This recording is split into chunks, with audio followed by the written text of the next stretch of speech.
Hello guys, welcome back to the channel. Continuing this branded theme deck profiles that I've been posting recently. This time around it's time for Spriggans. Sadly, one of the most unused, underrated members of the Albaz lore that never really got the time to shine. Sadly, this time around isn't that different, but there is a different way to play the deck, and there's slightly power increase for the deck as well. Obviously, nothing compared to the standard branded deck, and not to the other versions of the other decks that I've been posting recently as well. But it's still a very good deck to play. I still think it has a little bit of competitive value, as long as you play it right and, well, based on your luck as well. But yeah, it's still really fun, really fun to play, really easy to play. I would say it's pretty straightforward, and it does require like some kind of mastery here and there, but it's nothing really too crazy. So yeah, I'll try to explain it all as I go, so you can see like how it works. So for the Spriggans names, I have the Captain Sargus, the one Branga, the 3 Rocky, 2 Springans brothers. I am playing the 3 Spriggans kit. So basically, if we're playing branded or like branded cards in the deck, like this one becomes more important because it's an extender. Because we are playing the new White Fallen of Albaz, so it becomes an extender once one of the fusions hits the graveyard, and it also helps you acquire your branded cards, being the Fallen the Virtuous, of course, one of the, probably the best card right now of the branded archetype, and also give you recovery of those cards as well. So it's very important to play at 3, as well as the new Tri-Brigade Spriggans kit. Same thing, it's a extender, a follow-up. It's just really good in that sense. So that's it for the Spriggans monsters. For the Spriggans spells, I have, of course, if you have played the Spriggans before, you do know that you do need the 3 Great Sand Sea Golgonda to start your Xyz Spriggans plays, as well as a 3 Springans Watch, one of the most broken cards in the archetype, because you can with this you can search this, but if you already have this on field, you can send 1 Spriggans and add 1 Spriggans, which is an incredible value for it. And then the 2 Spriggans Booty, because this is basically another way to get to Golgonda. The other effect doesn't really come up that much. You usually just send this off to get this off, but second effect, still decent. Sadly, it's not a negate. Like if your opponent summons something that it needs to ignite, then yeah, then this card becomes slightly better. But other than that, not really. And then the other one of the best Spriggans cards is He-llo Spriggans. Insane card, lets you extend like crazy, and also helps you acquire your Spriggans monsters to your hand. That's it for the Springans engine. Now for the Albaz / branded, I am playing the 2 Fallen of White alongside with the OG Albaz and the 1 Ecclesia. So in this deck, you don't really access to the fusions as often. In the testing of the deck, I really relied more in the Xyz, but they do come up. They do come up, especially because this one immediately becomes a sort of like a Warkind combo, because you can do this, summon this, and then Xyz 4, as long as you don't use the effect to summon it from your hand. So basically, it becomes your best normal summon in that sense. But you can also use other recursions. If you open the Great Sand Sea Golgonda, you can do your Xyz plays first, and then use this to extend, and then access like synchros and fusions and everything else. But yeah, let me know. I can do some combos for this deck as well. just sort of show you how what I had in mind with it. And for the spells, of course, the three following the virtuous, there's plenty of targets in the extra deck that also benefit the Spriggan side, being as the sprint. Yeah, it's just an incredible card overall.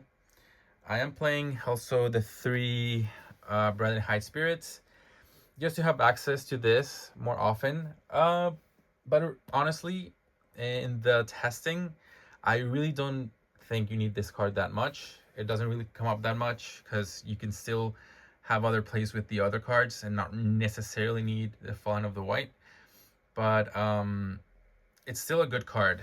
Alternatively, if you want to play, say, like, cause I still wanted to keep it more in theme only with the branded side, but you can cut one branded high spirits and maybe add one Theron King Regulus for that added negate and like added body. But for the version that I was testing, this is how I played it. But in the future, I do think that this can be cut to 2 or even to 1. It doesn't really come up that much. So just for you guys to know that you can like move around those ratios if you want to. And then the only hand traps playing are the 3 Full Wallows and the 3 Ash. There's really no more space for it if you want to keep it at 40. That's it for the main deck.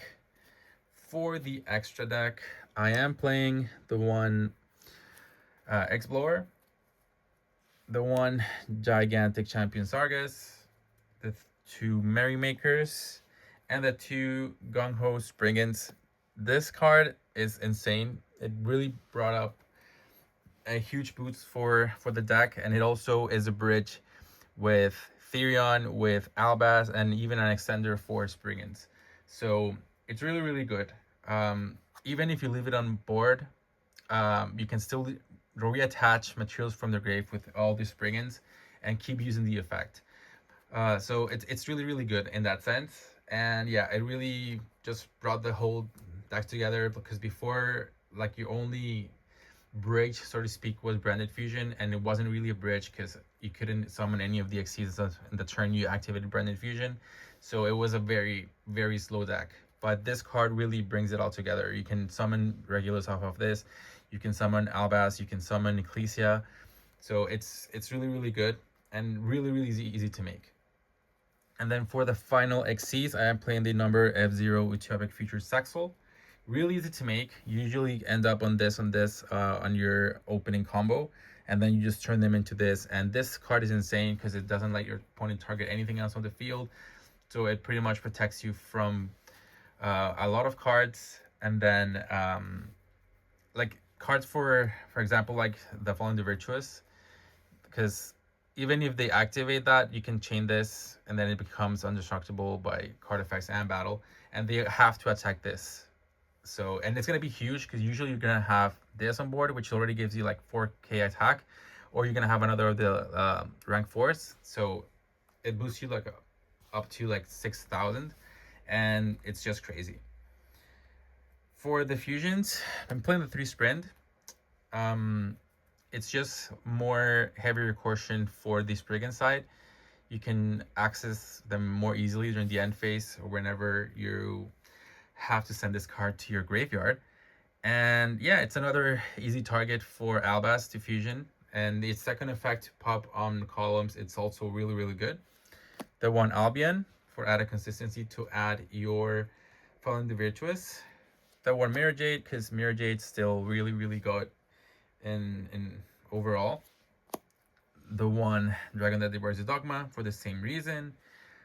The one Brimburn, it's still a target for Branded High Spirits. So yeah, it's still a good match to have. And it's also a target to fusion with Albaz and your Springans kit, given the chance that maybe you want to do that as well. And the last one is the Ecclesia and the Dark Dragon. I really didn't make this card as often.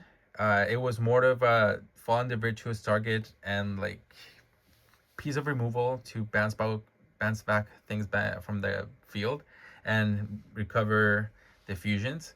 But it's still a good card. You can still make it, no problem. You can still use it as the regular Albaz lines. So yeah, it's really, really good. That's it for the deck profile. Please let me know in the comments what you think about the deck. Please give it a try. It's really, really fun. If you need any explanation on the combos or how to play the deck, I will also be happy to show you that as well. And yeah, thank you guys for watching. I'm really enjoying this series, and I will continue to bring you several decks involving everything in Albaz. I really think it's a fun mix and a fun way to play the decks. Yeah, and once we get to Therian, I think I'm really excited about Therian. Therian is one of my favorite archetypes, and yeah, it's really, really good. But sadly, only Regulus has had the time to shine. But yeah, thank you guys for watching. As always, let me know what you think in the comments, and I will see you in the next one.